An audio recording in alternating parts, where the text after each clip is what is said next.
sam na trgu cvijeća, ja sam te čekao na kraju priče, kada si rekla mi nećemo više,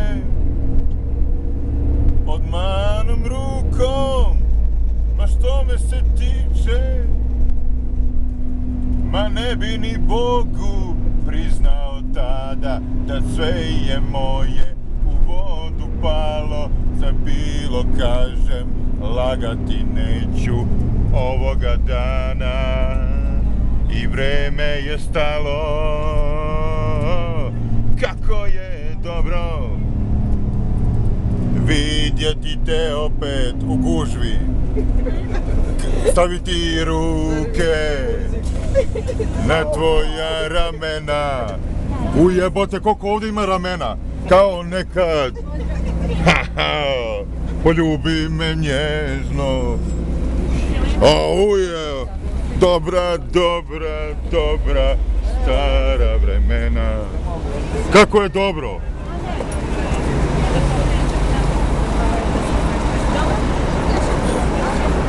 Više koliko ljudi. Stvarno sam htio vidjeti te opet. Sa istim smijehom na usnama tvojih. Pričaj o kiši, o bilo čemu. Ne pričaj o sebi, još toga se bojim. Neka sam proklet ako i danas postoji način da objasnim sebe. Ne želim nikom, sve mi se čini da ova je gužva svakog dana od 5 popodne.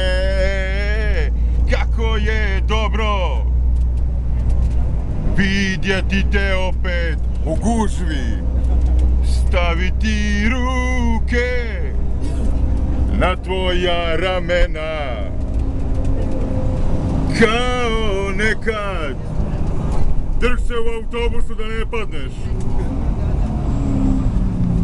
Ona dobra stara vremena.